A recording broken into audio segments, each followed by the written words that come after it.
welcome back to Lucky Loaders 15, where I'll be giving you 6 selections for tomorrow's race. And before I get into that, I just want to reflect on how our tips performed today.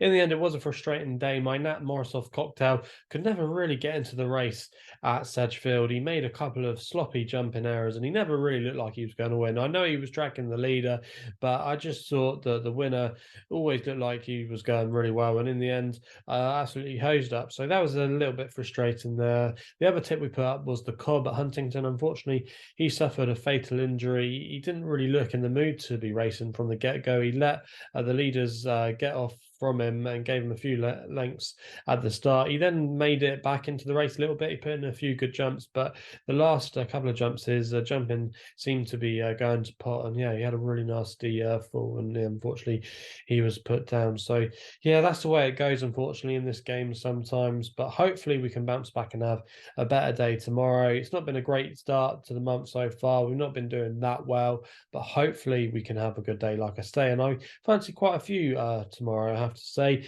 And we're going to go to Warwick for my first tip of the day, where we go to the 225. We're going with an extra selection here in the Leamington novice hurdle. I quite like the chance of Grey Dawning. I was surprised at the prices that he was 7-2. There's quite a few in here around about a similar kind of price, but I think the money could potentially come for him. He was a subject of a gamble for Harry and Dan Skelton when he won at Kempton at Christmas. That's a race that normally throws out some good winners. Maurice Rock won it the year before, and I think he could be. I think there could be a lot more to come from him. And it's interesting that Dan Skelton says he thinks he's gone on record saying that he thinks he could potentially end up being a Grade 1 horse. I think he could probably get further in time. That's what they seem to think. But I think tactically this race could suit him tomorrow as well, because there's going to be quite a few in here that like to get on with things and like to make the running. And I just think Harry Skelton might just want to sit out the back and be patient. And if they do that, I think it could suit him. So for me,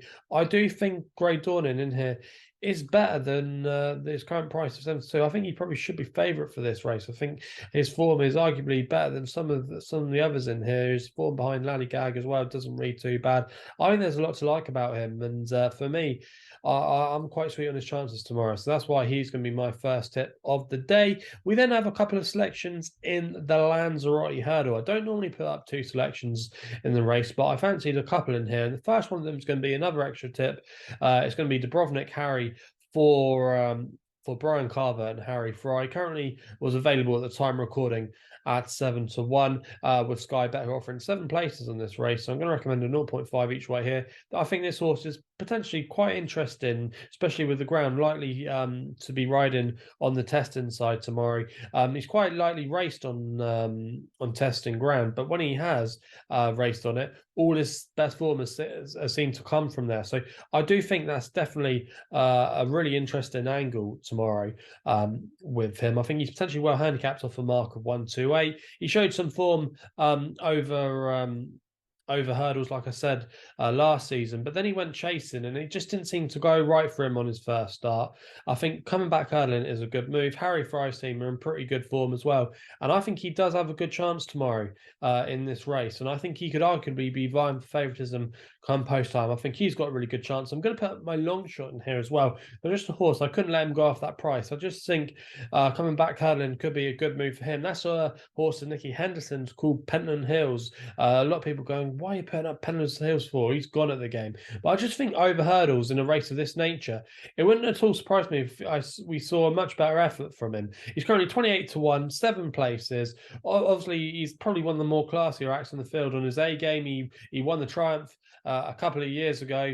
Now, kind of lost his way since then. And then he was going over fences this season. And to me, he just never really looked right. I'm really surprised that they decided to go down this route with him. But back over hurdles tomorrow with a £7 claimer on board, where this race has got a good history for claimers, I think he's potentially overpriced. Nicky Henderson as well doesn't have a bad record in this race as well. He's won it 3 times in the last 10 years, and I just thought he might be able to roll back the years and maybe run a good race. I think he could maybe just go under the radar with the Nathan Brennan claiming the £7. So that's why Pentland Hills is going to be my long shot of the day. We then go to my nap at Wetherby. No, we should then, I should say, go back to Warwick for the 3 o'clock, where we go to the classic chase. I like Gutepan Collonges here for Richie McClernand and Charlie Longston in the colours of JP McManus. Quite an interesting horse, this one. He's only a 7-year-old,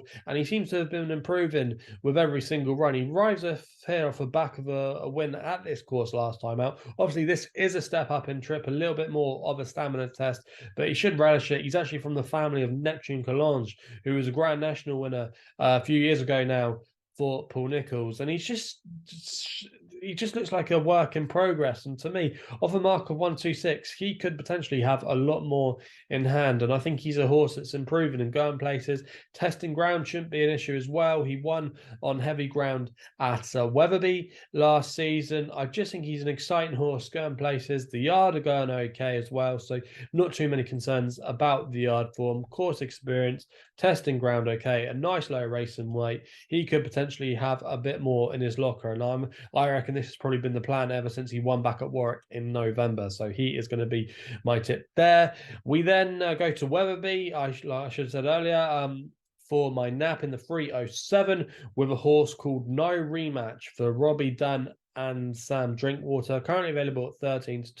Going to recommend a 1 point each way here. Now, this horse, No Rematch, I think it's really interesting. Was previously trained by Evan Williams, and did show some good form for him at times, and showed a really good record when going fresh. In fact, his last win actually came off a massive layoff when he was a subject of a bit of a gamble for Evan Williams. He actually won off a mark of 117, where he bolted out that day on heavy ground at Chepstow. So the ground shouldn't be a problem at Wetherby tomorrow. It's going to be riding pretty testing, and the fact that this is his seasonal reappearance shouldn't be an issue as well. So I think that's definitely going to bode well. I don't think it's a strong race as well. I think there's a lot of horses in there that's not really got that much in hand. But I like Sam Drinkwater. I think he's a shrewd operator, and when he fancies one, he tends to book Robbie Dunn. I just think this horse could be the subject of a gamble tomorrow. It'd be interesting to see how the market reacts to him. But I think off a mark of 117, back down to his last winning mark, comes here fresh, the yard in form,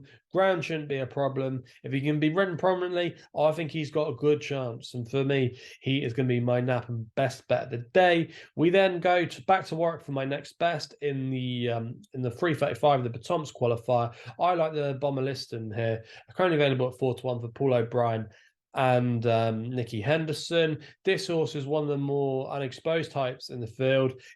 He's got a nice low racing weight tomorrow. He is running a few pounds out the handicap. He has to run for mark here of 128, but I think he could potentially be better than that. If you actually read the comments by Nicky Henderson on this horse over the last year or so, he says that he thinks when he gets up to 3 miles, he'll be a much better horse. He'll probably like a little bit of easing conditions as well. I think he's also could potentially have a bit more to offer, and I think if he does win this race quite well, he could be a really interesting candidate for the Batomps at Cheltenham, which is a race that JP McManus has liked to target over the years. So for me, I think he's interesting. Paul O'Brien as well is a good jockey booking. I think he's a good jockey that goes under the radar and is more than capable of getting the job done when he's on the right horse. And for me, he is going to be my next best of the day. I think there's a bit more to come from the Bomber Liston. So that's the tips then for tomorrow's racing. If you're enjoying these videos, remember to hit the thumbs up button, subscribe here to the YouTube channel at Lucky Loaders 15. Please remember to gamble responsibly, and we'll be seeing you again soon.